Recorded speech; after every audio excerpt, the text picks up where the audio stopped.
ধরুন আপনি আপনার যে প্লাস্টারটা শরীরের মাংসর মতো, যদি আপনার শরীরে কোথাও ঘাও হয়ে যায়, সেটাকে ট্রিটমেন্ট যদি ভালোভাবে না করেন, আপনার চামড়া যে গায়ের চামড়া যদি সঠিক বা ভালোভাবে না থাকে তো ঘাও ঘাস হয়ে যায়। ঠিক তেমনি আপনার প্লাস্টার যদি ঠিকভাবে না হয় তো দেখবেন কোথাও ট্যাপ ট্যাপ করে মার্বেল তো শক্ত হবে, কিংবা দেখবেন যে কোথাও হয়তো একটু মার্বেলের মতো চিরচির হয়ে ফেটে গেছে, কিংবা দেখবেন যে হাত দিলে বালি কণাগুলি ঝরে যাচ্ছে, কিংবা আরও একটা জিনিস দেখবেন যে 2-4 বছর যেতে না যেতে নতুন বাড়িতেই কালারটা আপনার যে শখের কালারটা করেছেন কিন্তু সেই কালারটা ডিসকালার হয়ে যাচ্ছে।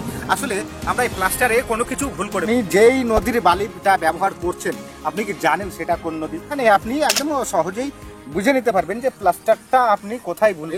প্লাস্টারের বালিতে যদি মাটি মেশানো থাকে সেই ক্ষেত্রে হাত দিলে কিন্তু ঝুরঝুর করে কিন্তু আপনার বালি ঝরে যাবে। অতএব মাটির সংখ্যা কম, আপনার 100-র মধ্যে 8% কিংবা 6% থেকে 8%-এর মধ্যে যদি আপনার মাটি থাকে সেই বালিতে, ওই বালিটা ব্যবহার করতে পারবেন। তার থেকে বেশি হলে কিন্তু আপনি ব্যবহার করলেই যেমনটা হাত দিলে ঝুরঝুর করে ঝরে যায় ঠিক তেমনি ঝরে যাবে। তারপরে আপনার হচ্ছে এই যে প্লাস্টারে যে ঢপঢপ হয়, তারপরে নোনা ধরে যায়, এটার কারণটা কি? নোনা ধরে যাওয়ার ঢপঢপ করে কারণটা হচ্ছে কি, আপনার বালিতে সল্ট ছিল, আপনি টেস্ট করেননি। এই জন্য আমি আপনাকে বলছি বালিকে কিভাবে সঠিকভাবে ঘরোয়া পদ্ধতিতে টেস্ট করা হয়, আই বাটনে ভিডিওটি আসছে, ক্লিক করে আপনি ভিডিওটি দেখে নিতে পারবেন। তারপরে হচ্ছে কি, সব থেকে আমরা 2 জায়গায় আমরা কিন্তু মিস্টেক করে ফেলি। আমাদের গ্রামগঞ্জে কিছু লোক আছে, তারা পরামর্শ দেয় মোটা বালুটা দিয়ে প্লাস্টার করলে, দানা দানা বালুটা মোটা বালুটা দিয়ে প্লাস্টার করলে দীর্ঘমেয়াদী হবে। আচ্ছা আপনি বলুন তো, সেই বালুটা দিয়ে যদি আপনি প্লাস্টার করেন তো কতটুকু পাতলায় নিয়ে আসতে পারবেন? আপনি 1 ইঞ্চির কমে তো পারবেন না, যেহেতু মোটা বালু। সেটাকে ওই রুসাইয়ে ওই যেটা মিস্ত্রি ফিনিশিং করে যে কাঠের ওটা কিন্তু তার উপরে দৌড়ে বেড়াবে। যদি অল্প থাকে, মশলাটা বেশি হয় তাহলে ঠিক আছে, তাহলে ঠিকভাবে ফিনিশিং করতে পারবে। এই ক্ষেত্রে কিন্তু আপনার মশলাটা বেশি লেগে গেল। এটা 1 নম্বর, মোটা বালি। তারপরে ধরুন আমরা যে ইঁটটা কিনেছি সেই ভাটার ইঁটকে আমরা কিন্তু যাচাই করে নিই, আমরা 1 নম্বর বলে নিয়ে নিয়েছি। কিন্তু সেই ইটের যে এক সাইডটা যে আমার ঠিক আছে, কিন্তু অপর সাইডটা যে সাইডে ওলন করেছে সেই সাইডটা তো বেশ ঠিক আছে, তার অপর সাইডটা যে ছোটো বড়ো আছে, সেটা ওই জায়গাখানে কি হচ্ছে যে আমাদের মশলা বেশি লেগে যাচ্ছে। আচ্ছা, এইটা আমরা আরেকটা পয়েন্ট। তারপরে হচ্ছে কি, বালি যদি আমার মোটা হয়, খুব দানা দানা বালি হয়, তো সেই ক্ষেত্রে কি হবে, আমাদের পুট্টি খরচটা কিন্তু আমার বেড়ে যাবে, অনেকটাই বেড়ে যাবে, মোটা বালিতে ডবল হয়ে যাবে।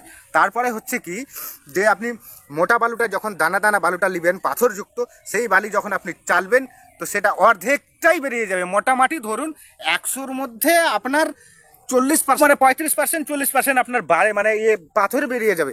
তো সেই ক্ষেত্রে কি হবে, আপনি ওই পাথরটা কিন্তু আপনার নষ্ট হলে ওই পাথরটা কীভাবে লাগাতে পারবেন না, হয়তো অল্প মিক্সটিক্স করে কোথাও হয়তো অল্প একটু পরিমাণে লাগাতে পারবেন, কিন্তু সেই পরিমাণে লাগাতে পারবেন না যেই পরিমাণে আপনার নষ্ট হয়ে যাচ্ছে।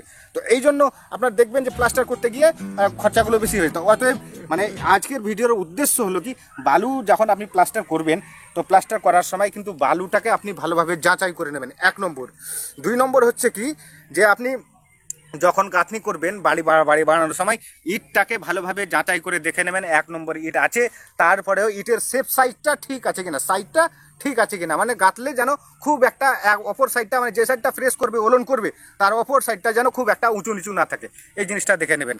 তারপরে হচ্ছে কি, বালি কিন্তু আপনার মোটা নেবেন না, বালি চিকন নেওয়ার চেষ্টা করবেন। চিকেন বালুতে কি হয়, যে বালুটা যদি চিকন হয় তাহলে অল্প প্লাস্টারে সে মিস্ত্রি কিন্তু ভালোভাবে ফিনিশিং দিয়ে দিতে পারবে, প্লাস্টারটা আপনার উঁচু নিচু হবে না। মশলা খেয়াল রাখবেন, মশলা যত মোটা হবে তত কিন্তু আপনার ক্ষতি, খরচাটাও বেশি হবে, প্লাস্টারটা দীর্ঘমেয়াদীও হবে না, বেশি দিন টেকসই হবে না।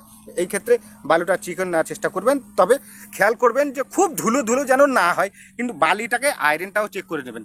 এই জন্য এই সব জিনিস যদি আপনি করেন তো আপনার প্লাস্টার দীর্ঘমেয়াদী হবে, আর সহজে আপনার রংটাও টেকসই, মানে এই ডিসকালার হয়ে যাবে না। তো আজকের ভিডিওতে এই